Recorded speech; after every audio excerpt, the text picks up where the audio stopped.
Hi friends, welcome back to my channel Jeevitha Puneeth Hassan vlogs. So friends, ಇದು Friday vlog ಆಗಿರುತ್ತೆ. So ಬೆಳಗಿಂದನೇ ವೀಡಿಯೋಸ್ನ start ಮಾಡ್ಕೊಂಡಿದ್ದೀನಿ. ನೋಡಿ, ಹೊರಗಡೆ ಎಲ್ಲ ನೀಟಾಗಿ ಈ ಥರ ಕ್ಲೀನ್ ಮಾಡಿಕೊಂಡು ಮಕ್ಳಿಗೆ ಕೂಡ ಬೆಳಗ್ಗೆ ಎದ್ದು ವಿಶ್ ಮಾಡ್ತಾ ಇದ್ದೀನಿ. ಅದಲ್ದಲೇ ಇವತ್ತು ಶುಕ್ರವಾರ ಆಗಿರೋದ್ರಿಂದ ತಲೆ ಸ್ನಾನ ಮಾಡಿಕೊಂಡು ನಾನು ತಲೆನ ಒರೆಸ್ಕೊತಾ ಇದ್ದೀನಿ. ಸೊ ನಾನು ನೋಡಿ ಒರೆಸ್ಕೊಳ್ಳೋದಕ್ಕೆ ಈ ಥರ ಪಂಚೆ ಬಟ್ಟೆನ ಇಟ್ಕೊತೀನಿ. ಯಾಕಂದರೆ ನಾನು ಹೇರ್ ಲಾಂಗ್ ಇರೋದ್ರಿಂದ ಈ ಥರ ಪಂಚೆ ಬಟ್ಟೆಯಲ್ಲಿ ಒರೆಸಿದ್ರೆ ನೀಟಾಗಿ ನೀರೆಲ್ಲ ಡ್ರೈ ಆಗಿ ಬೇಗ ಒಣಗುತ್ತೆ. ಹಾಯ್ ಫ್ರೆಂಡ್ಸ್, ಸೊ ಇವತ್ತು ಶುಕ್ರವಾರ ಬೆಳಗ್ಗೆ ಹೇಳಿರೋ ಪ್ರಕಾರ ಸೊ ಪೂಜೆ ಎಲ್ಲ ಆಯಿತು. ಸ್ವಲ್ಪ ಸಂಜೆ ಹಂಗೆ ನಾನು ಪೂಜೆ ಮಾಡಿ ರೆಡಿ ಆಗಿದ್ದೀನಿ. ಏನಕ್ಕೆ ಅಂತ ವಿಡಿಯೋದಲ್ಲಿ ಶೇರ್ ಮಾಡ್ಕೊತೀನಿ. ಸೊ ಏನು ಅಂದರೆ ಇವತ್ತು ಶುಕ್ರವಾರ ಫ್ರೆಂಡ್ಸ್. ನೋಡಿ, ಪೂಜೆ ಎಲ್ಲ ಆಗಿದೆ, ಪೂಜೆ ಎಲ್ಲ ಮುಗಿಸ್ಕೊಂಡೆ ಮನೆಯಲ್ಲಿ. ಸೊ ಟೈಮು ಆಲ್ರೆಡಿ 5 o'clock ಆಗಿದೆ. ಸೊ ಏನಪ್ಪ ಅಂದರೆ ಸಂಜೆಯಿಂದ ಬ್ಲಾಗ್ ಸ್ಟಾರ್ಟ್ ಮಾಡ್ಕೊಂಡಿದ್ದೀನಿ. ಈಗ ಸ್ವಲ್ಪ ಅಡುಗೆ ಮಾಡೋ ತಯಾರಿಲಿ ಇದ್ದೀನಿ ನಾನು. ಸೊ ಏನಪ್ಪ ವಿಶೇಷ ಅಂತಂದರೆ, ಇವತ್ತು ನಮ್ಮ ಅತ್ತೆಯವರು ಪುನಿಯವ್ರ ತಾಯಿ. ಸೊ ನಮ್ಮ ಅತ್ತೆಯವರು ನಾನು ಅಮ್ಮ ಅಂತಲೇ ಕರೆಯೋದು ಅವ್ರಿಗೆ. ಸೊ ಓಂ ಶಕ್ತಿಗೆ ಹೋಗ್ತಾ ಇದ್ದಾರೆ. ಸೊ ಇವತ್ತು ಮಾಲೆ ಹಾಕಿಸ್ಕೊಂಡು ನಾಳೆ ಬೆಳಗ್ಗೆ ಅರ್ಲಿ ಮಾರ್ನಿಂಗ್ ಹೊರಡ್ತಾರೆ ಅವರು, ಸ್ಯಾಟರ್ಡೆ ಮಾರ್ನಿಂಗು. ಸೊ ದಟ್ ಅವರು ಓಂ ಶಕ್ತಿಗೆ ಹೋಗ್ತಿದ್ದಾರಲ್ವ. ಸೊ ನಾವು ಚಪಾತಿ ಎಲ್ಲ ಮಾಡ್ಕೊಡ್ತಾ ಇದ್ದೀನಿ ಅವ್ರಿಗೆ ಊಟಕ್ಕೆ. ಅಂದರೆ ಅವ್ರಿಗೆ ಅಂತ ಅಲ್ಲ, ಎಲ್ರಿಗೂ ಜೊತೆಲಿ ಒಂದು 20 ಜನ ಹೋಗ್ತಿದ್ದಾರೆ ಫ್ರೆಂಡ್ಸ್. ಸೊ ಒಂದು 20 ಜನಕ್ಕೆ ಚಪಾತಿ ಮತ್ತು ನಾಳೆವರೆಗೂ ಕೆಡ್ದಲೇ ಇರೋ ಥರ ಟೊಮ್ಯಾಟೊ ಚಟ್ನಿ ಮಾಡ್ತಾಯಿದ್ದೀನಿ, ಟೊಮ್ಯಾಟೋದು. ಸೊ ದಟ್ ಅದು ಯಾವ ರೀತಿ ಮಾಡ್ತೀನಿ ಹೇಗೆ ಅಂತೆಲ್ಲ ತೋರಿಸ್ತೀನಿ. ಸೊ ಒಂದು ಸ್ವೀಟ್ ಮಾಡಿಕೊಡೋಣ ಅಂತಲೂ ಇದ್ದೀನಿ, ನೋಡೋಣ ಏನು ಮಾಡ್ತೀನಿ ಅಂತ, ಬನ್ನಿ ಶೇರ್ ಮಾಡ್ತೀನಿ. ಸೊ ಬೇಗ ಈ ವಿಡಿಯೋನ ಸ್ಟಾರ್ಟ್ ಮಾಡಿಬಿಡೋಣ. ಸೊ ಇನ್ನೂ ಯಾರೆಲ್ಲ ನನ್ನ ಚಾನಲ್ಗೆ ಸಬ್ಸ್ಕ್ರೈಬ್ ಮಾಡ್ಕೊಂಡಲ್ಲೇ ವೀಡಿಯೋಸ್ನ ನೋಡ್ತಾ ಇದ್ದೀರಾ, ಸಬ್ಸ್ಕ್ರೈಬ್ ಮಾಡ್ಕೊಂಡು ನೋಡಿ. ನಿಮ್ಗೇನಾದರೂ ಈ ವಿಡಿಯೋ ಇಷ್ಟ ಆದರೆ ಲೈಕ್ ಮಾಡಿ, ಶೇರ್ ಮಾಡಿ, ಕಮೆಂಟ್ ಮಾಡಿ. ನೋಡೋಣ ಬನ್ನಿ ಈ ವ್ಲಾಗ್ ಯಾವ ರೀತಿ ಹೋಗುತ್ತೆ ಅಂತ. ಮಕ್ಕಳು ನೋಡಿ ಇಲ್ಲಿ ಫ್ರೆಂಡ್ಸ್ ಎಲ್ಲಿ ಕೂತಿದ್ದಾರೆ. ಒಬ್ಬ ಚೇರ್ ಮೇಲೆ ಕೂತಿದ್ದಾನೆ, ಮಗಳು ಏನೋ ಮಾಡ್ತಿದ್ದಾಳೆ. ಇಲ್ಲಿ ಟಿ ವಿ ಉರಿತಾನೇ ಇದೆ. ಇಲ್ಲಿ ಟಿ ವಿ ಉರಿತಾನೇ ಇದೆ. ಬಾ ಈ ಕಡೆ ಬಾ ಬಂಗಾರಿ, ಹೋಗು, ಟಿ ವಿ ಸೌಂಡ್ ಕೊಡ್ತೀನಿ.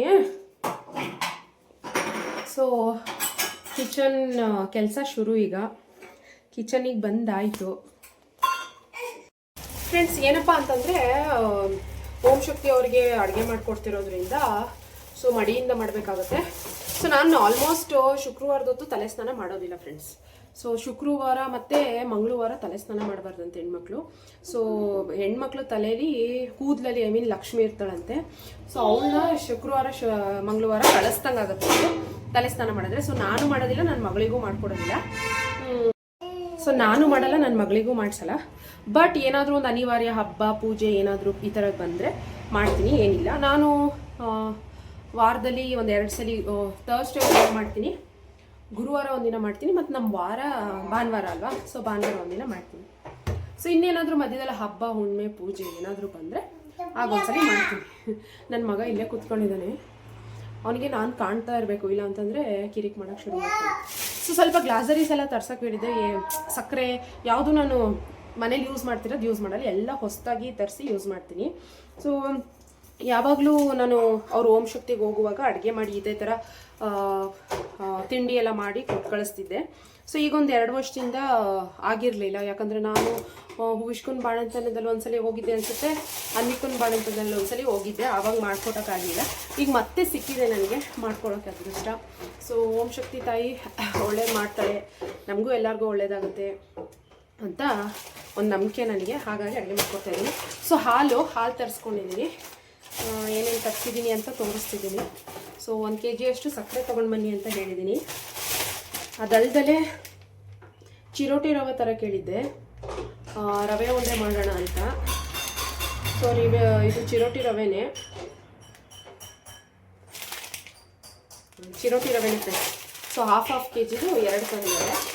ಸೊ ಒಂದು 20 ಜನಕ್ಕೆ ಒಂದು 20 ಬೇಕಲ್ವಾ, ಮನೇಲಿಗೆ ಒಂದು ಎಕ್ಸ್ಟ್ರಾ ಒಂದು 10. ಸೊ ಒಂದು 30 ಮಾಡಬೇಕಾಗುತ್ತೆ. ಆ್ಯಂಡ್ ಗೋಧಿ ಹಿಟ್ಟು. ಸೊ ಮನೆಯದು ಗೋಧಿ ಹಿಟ್ಟು ಯೂಸ್ ಮಾಡಿರ್ತೀವಲ್ವ, ಅದು ಬೇಡ ಅಂತ ಎಲ್ಲ ಹೊಸ ಫ್ರೆಶ್ಶಾಗಿ ತರಿಸ್ಕೊಂಡಿದ್ದೀನಿ. ಗೋಡಂಬಿ, ದ್ರಾಕ್ಷಿ. ಸೊ ತುಪ್ಪ ಒಂದು ಸಪ್ರೇಟಾಗಿ ನಾನು ಎತ್ತಿಟ್ಕೊಂಡಿದ್ದೀನಿ. ನನಗೆ ಎಷ್ಟು ಬೇಕು ಅಷ್ಟನ್ನು ಮಾತ್ರ ಇಟ್ಕೊಂಡು ಪೂಜೆಗೂ ಬಳಸೋದಕ್ಕೆ ಅಂತ ಬೇರೆ ಬಾಕ್ಸಲ್ಲಿ ಇಟ್ಟಿದ್ದೆ. ಸೊ ಹಾಗಾಗಿ ತುಪ್ಪ ಒಂದು ಸೇರಿಸ್ಕೊಂಡಿಲ್ಲ. ಸೊ ಇಷ್ಟೇ ಫ್ರೆಂಡ್ಸ್. ಅದಲ್ದೇ ಇದ್ರ ಫುಲ್ ಟೊಮ್ಯಾಟೊ ತಂದಿದ್ದಾರೆ. ಟೊಮ್ಯಾಟೊ ಚಟ್ನಿ ಮಾಡ್ತೀನಿ ಅಂತ ಅಂದಕ್ಕೆ 1 kg ಬರೋದ್ರೆ ಅಷ್ಟು ತೊಗೊಂಡು ಬಂದಿದ್ದಾರೆ. ಏನು ಮಾಡೋದು, ಗಂಡಸ್ರಿಗೆ ಒಂದು ಹೇಳಿದ್ರೆ ಒಂದು ಮಾಡ್ತಾರೆ. ಸೊ ಬನ್ನಿ ಅಡುಗೆನ ಬೇಗ ಬೇಗ ಶುರು. ಭೂಮಿಷ್ಕ ಪಾತ್ರೆ ಸೌಂಡ್ ಮಾಡಬೇಡ ಹಂಗೆ. ಭೂಮಿಷ್ಕ ಅಂತೂ ನಾಯ್ಸಿ ಫ್ರೆಂಡ್ಸ್. ಸೊ ಬನ್ನಿ ವಿಡಿಯೋನ ಸ್ಟಾರ್ಟ್ ಮಾಡೋಣ, ಅಡುಗೆನ ಸ್ಟಾರ್ಟ್ ಮಾಡೋಣ. ಫ್ರೆಂಡ್ಸ್, ಫಸ್ಟ್ ನಾನು ಚಪಾತಿ ಮಾಡಲಿಕ್ಕೆ ನೆನಿಬೇಕಲ್ವ ಹಿಟ್ಟು, ಹಾಗಾಗಿ 1 kg ಹಿಟ್ಟು ಫುಲ್ ಕಲಿಸ್ತಾ ಇದ್ದೀನಿ. ಯಾಕಂದರೆ ನನಗೊಂದು 20-30 ಚಪಾತಿ ಬೇಕಾಗಿದೆ, ಹಾಗಾಗಿ 1 kg ಫುಲ್ಲು. ಸೊ ಸಾಲ್ಟ್ ಹಾಕ್ಕೊತಿದ್ದೀನಿ, ಅದಕ್ಕೆ ಸ್ವಲ್ಪ ಆಯಿಲ್ ಹಾಕ್ಕೊತೀನಿ. ಯಾಕಂದರೆ ಅದು ದೂರದವರೆಗೂ ತೊಗೊಂಡೋಗೋದಲ್ವ, ಸೊ ರಫ್ ಆಗಬಾರ್ದು ಅಂತ ಸಾಫ್ಟಾಗಿ ಬರಲಿ ಅಂತ ಆಯಿಲ್ ಹಾಕ್ಕೊಂಡು ಕಲಿಸ್ಕೊತಾ ಇದ್ದೀನಿ. ಫಸ್ಟ್ ಚಪಾತಿ ಹಿಟ್ಟು ನೀಟಾಗಿ ನೆಂದರೆ ಚಪಾತಿ ಮಾಡಲಿಕ್ಕೂ ಕೂಡ ಚೆನ್ನಾಗಿರುತ್ತೆ ಆ್ಯಂಡ್ ತುಂಬ ಸಾಫ್ಟಾಗಿ ಮೆತ್ತಗೆ ಚೆನ್ನಾಗಿ ಬರುತ್ತೆ. ಎಲ್ಲಾದರೂ ಹೊರಟಾಗ ಚಪಾತಿನ ಈ ರೀತಿ ಮಾಡ್ಕೊಳ್ಳೋದ್ರಿಂದ ಮೆತ್ತಗಿರುತ್ತೆ ಫ್ರೆಂಡ್ಸ್. ನಾನು ಎಣ್ಣೆ ಕವರ್ನ ಎಸ್ತಿರೋದಿಲ್ಲ, ಅದನ್ನು ಸ್ಟೋರ್ ಮಾಡಿ ಇಟ್ಟಿರ್ತೀನಿ. ಈ ಥರ ಚಪಾತಿ ಮಾಡಿದಾಗ ಅದನ್ನು ಮುಚ್ಚಿ ಇಡ್ತೀನಿ. ನೋಡಿ, ಟೊಮ್ಯಾಟೊ ಚಟ್ನಿ ಮಾಡ್ಕೊಳ್ಳೋದಕ್ಕೆ ನಾನು ಕಾಯಿ ಟೊಮ್ಯಾಟೊನು ಮತ್ತು ಫುಲ್ ಹಣ್ಣಾಗಿರುತ್ತಲ್ಲ ಆ ಥರ ಎರಡನ್ನೂ ಕಾಂಬಿನೇಷನಲ್ಲಿ ಸೆಲೆಕ್ಟ್ ಮಾಡ್ಕೊಂಡಿದ್ದೀನಿ. ಅದನ್ನು ನೀಟಾಗಿ ವಾಶ್ ಮಾಡಿ ಇಟ್ಕೊಂಡು ಒಂದು ಕುಕ್ಕರಿಗೆ ಹಾಕ್ಕೊತಾ ಇದ್ದೀನಿ ಫ್ರೆಂಡ್ಸ್. ಹೋಲ್ ಟೊಮ್ಯಾಟೊನ ಅದೇ ರೀತಿ ಹಾಕ್ಬಿಟ್ಟು ಬೇಯಿಸ್ಕೊಬೋದು. ಆದರೆ ಟೊಮ್ಯಾಟೊನ ಹೊರಗಡೆ ತುಂಬಾ ಚೆನ್ನಾಗಿರುತ್ತೆ, ಬಟ್ ಒಳಗಡೆ ಉಳ್ಕಾಗಿರುತ್ತೆ. ಹಾಗಾಗಿ ಎನ್ಶೋರ್ ಮಾಡ್ಕೊಂಡು ಕಟ್ ಮಾಡಿಯೇ ಹಾಕ್ಕೊತಾ ಇದ್ದೀನಿ, 1-2 ಮಾಡಿ. ಸೊ ಖಾರಕ್ಕೆ ತಕ್ಕನಂಗೆ ಹಸಿಮೆಣ್ಸಿನ್ಕಾಯಿ ತೊಗೊಂಡಿದ್ದೀನಿ. ಇದು ಬೇಯಿಸ್ಬೇಕು. ಸೊ ದೂರಕ್ಕೆ ಪ್ರಯಾಣ ಮಾಡ್ತಿರೋದಲ್ವ, ಹಾಗಾಗಿ ಖಾರ ಸ್ವಲ್ಪ ಕಮ್ಮಿನೇ ಮಾಡ್ತಾಯಿದ್ದೀನಿ ನಾನು. ಸೊ ಇಷ್ಟೇ ಹಸಿಮೆಣ್ಸಿನ್ಕಾಯಿ ನೋಡಿ, ಬೇರೆ ಏನೂ ಇಲ್ಲ ಇದಕ್ಕೆ ಖಾರ. ಇದಕ್ಕೆ ಸ್ವಲ್ಪ ನೀರು ಹಾಕ್ಕೊಂಡು ಅರಿಶಿನ ಪುಡಿ ಉಪ್ಪು ಹಾಕಿ ಇದನ್ನು ಬೇಯಕ್ಕಿಡಬೇಕು ಫ್ರೆಂಡ್ಸ್. ಉಪ್ಪು ಅರಿಶಿನ ಪುಡಿ ಹಾಕಿ ಬೇಯಕ್ಕಿಡಬೇಕು. ಒಂದೇ ಒಂದು ವಿಷಲ್ ಬಂದರೆ ಸಾಕು, ಅದನ್ನು ರುಬ್ಕೋಬೇಕಾಗತ್ತೆ. ಸೊ ರುಬ್ಬೋದಕ್ಕೆ ಇನ್ನೇನಪ್ಪ ಹಾಕಬೇಕು ಚಟ್ನಿಗೆ ಅಂದರೆ ನೋಡಿ, ಒಂದು ನಿಂಬೆಹಣ್ಣು ಗಾತ್ರದಷ್ಟು ಹುಣಸೆಹಣ್ಣು ತೊಗೊಂಡಿದ್ದೀನಿ, ಜೀರಿಗೆ ತೊಗೊಂಡಿದ್ದೀನಿ, ಸಾಂಬಾರು ಸೊಪ್ಪು ತೊಗೊಂಡಿದ್ದೀನಿ, ಬೆಳ್ಳುಳ್ಳಿ ಸಿಪ್ಪೆ ಸಮೇತ ತೊಗೊಂಡಿದ್ದೀನಿ. ತುಂಬ ಚೆನ್ನಾಗಿರುತ್ತೆ ಸಿಪ್ಪೆ ಸಮೇತ ಹಾಕಿದ್ರೆ. ನೋಡಿ, ಇಷ್ಟನ್ನು ಮಿಕ್ಸಿಗೆ ಹಾಕ್ಕೊಂಡು 1/4 ಸ್ಪೂನಷ್ಟು ಮೆಂತ್ಯ ತೊಗೊಂಡಿದ್ದೀನಿ. ತುಂಬ ಚೆನ್ನಾಗಾಗತ್ತೆ. ಅದಲ್ದಲೇ ಬೇಯಿಸಿರೋ ಟೊಮೆಟೊನು ಮತ್ತು ಮೆಣಸಿನ್ಕಾಯಿನ ತಣ್ಣಗಾದ್ಮೇಲೆ ಹಾಕ್ಕೊಂಡು ರುಬ್ಕೊತಾ ಇದ್ದೀನಿ. ಸೊ ಎಣ್ಣೆಗೆ ಸಾಸಿವೆ, ಈರುಳ್ಳಿ ಹೆಚ್ಚಿಟ್ಕೊಂಡಿದ್ನಲ್ವ, ಸೊ ಈರುಳ್ಳಿ ಎಲ್ಲ ಹಾಕ್ಕೊಂಡು, ಈರುಳ್ಳಿ ಕೆಂಪಗಾದ್ಮೇಲೆ ಮಸಾಲೆ ರುಬ್ಕೊಂಡ್ನಲ್ವ, ಸೊ ಅದನ್ನು ಹಾಕ್ಕೊಂಡು ಕುದಿಸ್ಬೇಕು. 2 ಸಲ ಹಾಕ್ಕೊಂಡೆ ನಾನು, ಜಾಸ್ತಿ ಇತ್ತಲ್ಲ ಟೊಮೆಟೊಣ್ಣು ಮತ್ತು ಹಸಿಮೆಣ್ಸಿನ್ಕಾಯಿ, ಸೊ 2 ಸಲ ಹಾಕ್ಕೊಂಡು ರುಬ್ಬಿದ್ದೀನಿ. ನೋಡಿ, ಮೊದಲನೇ ಸಲ ಇದು ಮಸಾಲೆ ಹಾಕಿ ಕಲಿಸ್ತಾ ಇದ್ದೀನಿ. ಇದನ್ನು ಒಂದು ಚೂರು ನೀರು ಹಾಕ್ದಂಗೆ ಬರೀ ನೀವು ಎಣ್ಣೆಲೇ ಫ್ರೈ ಮಾಡಬೇಕಾಗತ್ತೆ. ನಾವು ಅಲ್ಲಿ ಟೊಮೆಟೊಣ್ಣು ಬೇಯಿಸ್ಕೊಂಡಿದ್ದು ನೀರು ಇರುತ್ತಲ್ವ, ಅದನ್ನ ಹಂಗೆ ಸೈಡಲ್ಲಿ ಇಟ್ಕೊಂಡಿರಿ. ಆಗಾಗ ಒಂದು ಚೂರು ಹಾಕಿ ಅದನ್ನು ಗಟ್ಟಿ ಮಾಡ್ಕೊಳ್ಳಿ. ಇದು ಚಟ್ನಿ ನೀವು ಎಷ್ಟೇ ತೆಳ್ಳಗೆ ಮಾಡಿದ್ರೂ ಗಟ್ಟಿ ಆಗ್ತಾ ಬರುತ್ತೆ ಫ್ರೆಂಡ್ಸ್. ಬಟ್ ಒಂದೇ ಸಲ ನೀರು ಇದ್ಬಿಡ್ಬಿಡಿ, ಅದೇ ತಳ್ಳಗಾಗ್ಬಿಡುತ್ತೆ. ಸೊ ಟೊಮೆಟೊ ನೀರು ಬೇಯಿಸ್ಕೊಂಡಿದ್ರಲ್ವ ಕುಕ್ಕರಲ್ಲಿ, ಆ ನೀರನ್ನೇ ಹಾಕಿ ಕನ್ಸಿಸ್ಟೆನ್ಸಿ ಗಟ್ಟಿಗೆ ಮಾಡ್ಕೊಳ್ಳಿ. ಸೊ ಅದು ಚೆನ್ನಾಗಿ ಕುದ್ರೆ ಚಟ್ನಿ ರೆಡಿ. ನೋಡಿ ಫ್ರೆಂಡ್ಸ್, ಈಗ ರವೆ ಉಂಡೆ ಮಾಡ್ಕೊಳ್ಳೋದಕ್ಕೆ ಚಿರೋಟಿ ರವೆನ ತೊಗೊಂಡಿದ್ದೀನಿ. 1/4 kg ಅಷ್ಟು ಚಿರೋಟಿ ರವೆ ತೊಗೊಂಡಿದ್ದೀನಿ. ಸೊ ಚೆನ್ನಾಗಿ ಹುರ್ಕೋಬೇಕು. ಅದು ಹುರ್ಕೊಂಡು ಆದಮೇಲೆ ಇನ್ನೇನು ಆಗಿದೆ ಅನ್ನೋ ಟೈಮಲ್ಲಿ ಇನ್ನೊಂದ್ಸಲಿ ಸ್ವಲ್ಪ ತುಪ್ಪ ಹಾಕ್ಕೊಂಡು ಇನ್ನೊಂದ್ಸಲಿ ಹುರ್ಕೋಬೇಕು ಅದನ್ನು. ಸೊ ಹುರ್ಕೊಂಡು ಅದನ್ನು ಸೈಡಿಗೆ ಎತ್ತಿಟ್ಕೊಳ್ಳಿ. ಒಂದು ಮಿಕ್ಸರ್ ಜಾರಿಗೆ ಸಕ್ಕರೆ ಹಾಕ್ಕೊಂಡು ಅದಕ್ಕೆ ಒಂದು 4-5 ಏಲಕ್ಕಿ ಹಾಕ್ಕೊಂಡು ನೀವು ರುಬ್ಕೊಳ್ಳಿ. ಅದು ಫುಲ್ ಫೈನ್ ಪೌಡರ್ ಥರ ಆಗಬೇಕು. ಸೊ ಅದಾದಮೇಲೆ ಕೊಬ್ಬರಿನ ಸಿಪ್ಪೆನ ಫಸ್ಟು ತುರ್ಕೋಬೇಕು. ಕೊಬ್ಬರಿದು ಸಿಪ್ಪೆ ಎಲ್ಲ ಹೊರಗಡೆ ತೆಗೆದ್ಬಿಟ್ಟು ಆ ಸಿಪ್ಪೆನೇನು ಎಸೆಯೋಕ್ಕೆ ಹೋಗಬೇಡಿ, ಅದು ಕೊಬ್ಬರಿ ಸಿಪ್ಪೆನ ನೀವು ಸಾರುಗಳಿಗೆ ಬಳಸ್ಕೋಬಹುದು. ಸೊ ಈಗ ಕೊಬ್ಬರಿನ ತುರ್ಕೊಳ್ಳಿ 1 ಹಿಡಿಯಷ್ಟು.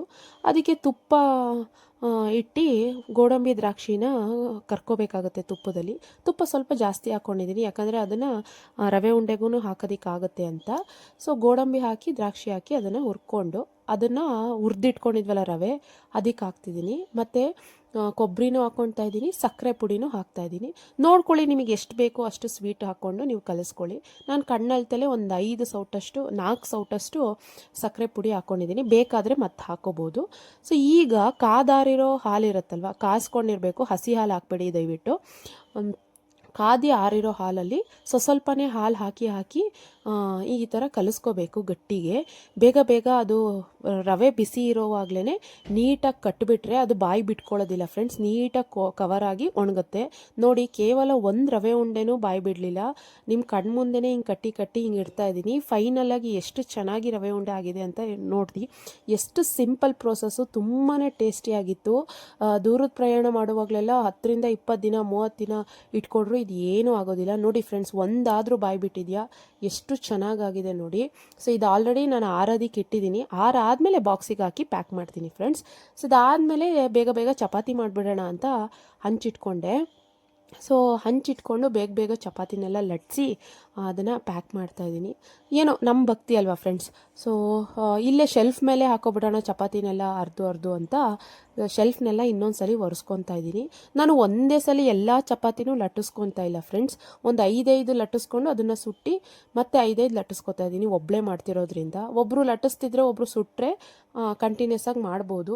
ಯಾಕಂದರೆ ನೀವು ಒಂದೇ ಸಲ ಲಟ್ಟಿಸ್ಬಿಟ್ಟು ಆಮೇಲೆ ಸುಡ್ತೀನಿ ಅಂದರೆ ಅದು ಒಣಗಿ ರಫಾಗಿ ಬರುತ್ತೆ ಚಪಾತಿ. ಸೊ ದಟ್ ಅದರಿಂದ ನಾನು ಈ ರೀತಿ ಮಾಡ್ತಾಯಿದ್ದೀನಿ. ಒಂದು 5 6 ಲಟ್ಟಿಸ್ಕೊಳ್ಳೋದು, ಅದಾದಮೇಲೆ ಅದನ್ನು ಸುಡೋದು, ಹಂಗೆ ಮಾಡ್ತಿದ್ದೆ. ಸೊ ಇಷ್ಟು ಮಾಡ್ತಾಯಿದ್ದೆ. ಒಂದು 12 ಚಪಾತಿ ಆಗಿತ್ತು. ಅಷ್ಟರಲ್ಲಿ ನಮ್ಮ ಅತ್ತೆ ಬೇಗ ಮಾಲೆ ಹಾಕಿಸ್ಕೋಬೇಕು ಅಂತ ಕರೆದ್ರು. ಸೊ ಇದನ್ನು ಬಿಟ್ಟೋಗಿ ಮಾಲೆ ಎಲ್ಲ ಹಾಕಿಸ್ಕೊಂಡು ಬಂದು ಮತ್ತೆ ವ್ಲಾಗ್ ಕಂಟಿನ್ಯೂ ಮಾಡಿ ಎಲ್ಲ ಪ್ಯಾಕ್ ಮಾಡಿ ಕೊಟ್ಬಿಟ್ಟು ಬಂದೆ. ಸೊ ತುಂಬ ಖುಷಿಯಾಯಿತು ನೋಡಿ, ಎಷ್ಟು ಚೆನ್ನಾಗಿ ಚಟ್ನಿ ಕುದ್ದಿದೆ. ಸೈಡಲ್ಲೆಲ್ಲ ಎಣ್ಣೆ ಬಿಟ್ಕೊಳ್ಳುತ್ತೆ.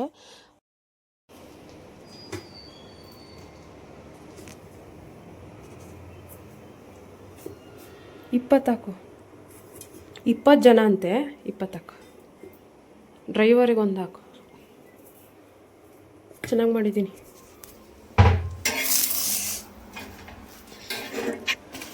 ನೋಡಿ ಫ್ರೆಂಡ್ಸ್, ಫೈನಲಿ ಚಪಾತಿ ಒಂದು 25 ರವೆ ಉಂಡೆ ಎಲ್ಲನೂ ಸಫಿಷಿಯೆಂಟಾಗಿ ಹಾಕಿದ್ದೀನಿ. ಎಲ್ಲ ಚೆನ್ನಾಗಿ ಬಂದಿದೆ. ನೀಟಾಗಿ ಅದನ್ನು ಪ್ಯಾಕ್ ಮಾಡಿ ಕೊಡೋದಷ್ಟೇ ಬಾಕಿ. ತುಂಬ ಖುಷಿಯಾಯಿತು ನನಗೂ ನನ್ನ ಹಸ್ಬೆಂಡಿಗೂ. ಎಲ್ಲ ನೀಟಾಗಿ ಮಾಡಿ ಕೊಟ್ಟಿದ್ದೀನಿ.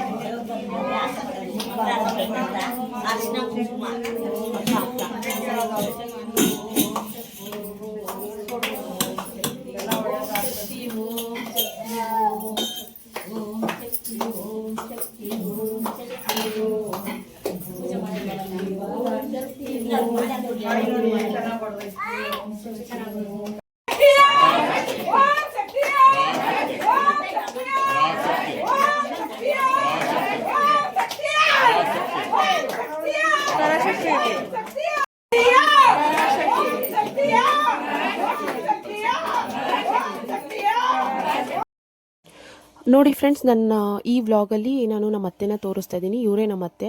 ಸೊ ಇವರು ಇದು ಸೇರಿ 7ನೇ ಸರಿ ಮಾಲೆನ ಹಾಕಿಸ್ಕೊಂಡು ಹೋಗ್ತಾ ಇರೋದು. ಸೊ ಮಧ್ಯದಲ್ಲಿ ಒಂದು ವರ್ಷ ಏನೋ ಗ್ಯಾಪ್ ಆಗಿತ್ತು, ಅವ್ರಿಗೆ ಸ್ವಲ್ಪ ಹುಷಾರಿರಲಿಲ್ಲ. ಸೊ ಈ ವರ್ಷ ಮತ್ತೆ ಅದನ್ನು ಕಂಟಿನ್ಯೂ ಮಾಡ್ತಿದ್ದಾರೆ. ನಮಗಂತೂ ತುಂಬಾ ಒಳ್ಳೆಯದಾಗಿದೆ ಓಂ ಶಕ್ತಿ ಮಾಲೆ ಹಾಕಿಸ್ಕೊಂಡು ಹೋಗಿ ಬಂದಾಗಲಿಂದ. ಸೊ ನಮ್ಮ ಅತ್ತೆ ದೇವರು ಮತ್ತು ಈ ವ್ರತ ಪೂಜೆಗಳಲ್ಲೆಲ್ಲ ತುಂಬ ನಂಬಿಕೆ. ಅವರು ಇದುವರೆಗೂ ಮಕ್ಕಳು 4 ಮಕ್ಕಳಿಗೋಸ್ಕರನೇ ಬದುಕಿದ್ದಾರೆ, ದೇವರಿಗೋಸ್ಕರನೇ ಬದುಕಿದ್ದಾರೆ. ಸೊ ದೇವರು ಭಕ್ತಿಲೆಲ್ಲ ಜಾಸ್ತಿ ಅವರು. ಸೊ ಇದು ಸೇರಿ 7ನೇ ಸರಿ ಹೋಗಿ ಬರ್ತಿದ್ದಾರೆ. ನಮಗಂತೂ ತುಂಬಾ ಖುಷಿ ಇದೆ. ಓಂ ಶಕ್ತಿ ತಾಯಿ ಎಲ್ಲರಿಗೂ ಒಳ್ಳೇದು ಮಾಡ್ತಾಳೆ.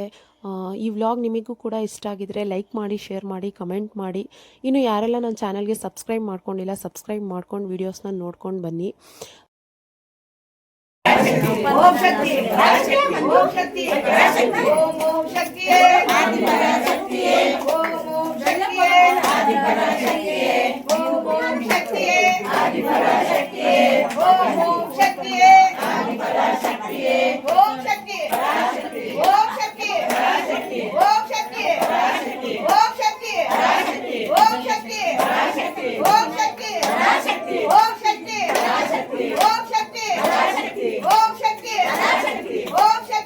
ಶಕ್ತಿ ಓಂ ಶಕ್ತಿ ಓಂ ಶಕ್ತಿ ಓಂ ಶಕ್ತಿ ಓಂ ಶಕ್ತಿ ಓಂ ಶಕ್ತಿ ಓಂ ಶಕ್ತಿ ಓಂ ಶಕ್ತಿ ಪರಾಶಕ್ತಿ ಪರಾಶಕ್ತಿ ಪರಾಶಕ್ತಿ ಓಂ ಶಕ್ತಿ ಪರಾಶಕ್ತಿ ಓಂ ಶಕ್ತಿ ಪರಾಶಕ್ತಿ ಓಂ ಶಕ್ತಿ ಪರಾಶಕ್ತಿ ಓಂ ಶಕ್ತಿಯೇ ಆದಿ ಪರಾಶಕ್ತಿಯೇ ಓಂ ಶಕ್ತಿಯೇ ಆದಿ ಪರಾಶಕ್ತಿಯೇ ಓಂ ಶಕ್ತಿಯೇ ಆದಿ ಪರಾಶಕ್ತಿಯೇ ಓಂ ಶಕ್ತಿಯೇ ಆದಿ ಪರಾಶಕ್ತಿಯೇ ಆದಿ ಪರಾಶಕ್ತಿಯೇ ಆದಿ ಪರಾಶಕ್ತಿಯೇ ಆದಿ ಪರಾಶಕ್ತಿಯೇ ಆದಿ ಪರಾಶಕ್ತಿಯೇ ಓಂ ಶಕ್ತಿಯೇ ಆದಿ ಪರಾಶಕ್ತಿಯೇ ಓಂ ಶಕ್ತಿಯೇ ಆದಿ ಪರಾಶಕ್ತಿಯೇ ಎಲ್ಲಮ್ಮ ಶಕ್ತಿಯೇ ಅಲ್ಲಿ ಅಲ್ಲಿ ಅಲ್ಲಿ ಕ್ಯಾಟ್ ಶು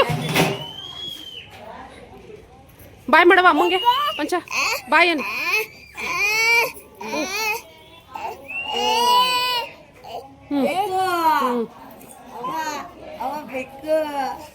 ಕ್ಯಾಟ್ ಹೊಡಿತಾನಂತೆ ಹೊಡಿತಾನಂತೆ ಹೊಡಿತಾನಂತ ಇವ್ರೆಲ್ಲ ಇರ್ತಾರೆ ನೀವ್ ನೋಡ್ಕೊತೀಯ ಈ ಪಾಪ ಈ ಕಡೆ ಕೊಡು ಈ ಕಡೆಗೆ ಅಮ್ಮ ಶಕ್ತಿಯನ್ನು ಪಂಚ ಅಮ್ಮಟ್ಟಿ. ಅಯ್ಯೋ ಸೊ ನಮ್ಮ ಅತ್ತೆಗೆ 4 ಜನ ಮೊಮ್ಮಕ್ಕಳು, ಇವಳು ನಮ್ಮ 2ನೇ ಅತ್ತಿಗೆ ಮಗಳು. ಸೊ ಎಲ್ಲ ಮಕ್ಕಳಿಗೆಲ್ಲ ಬಾಯಿ ಮಾಡಿ ಅವರು ಹೊರಡ್ತಾ ಇರೋದು ಟೈಮ್ ಬಂತಲ್ಲ, ಹಾಗಾಗಿ ದೇವಸ್ಥಾನಕ್ಕೆ ಹೊರಟಿದ್ದಾರೆ. ಸೊ ಮೊಮ್ಮಕ್ಕಳೆಲ್ಲ ಮುದ್ದು ಮಾಡಿ ಕಳಿಸ್ಕೊಡ್ತಾ ಇದ್ದಾರೆ. ಸೊ ಇದಾಗಿತ್ತು ಇವತ್ತಿನ ವಿಡಿಯೋ. ನನ್ನ ನೆಕ್ಸ್ಟ್ ವಿಡಿಯೋಗೋಸ್ಕರ ಕಾಯ್ತಾ ಇರಿ. ಲೈಕ್ ಮಾಡೋದನ್ನು ಮರಿಬೇಡಿ friends. Thank you so much. Bye.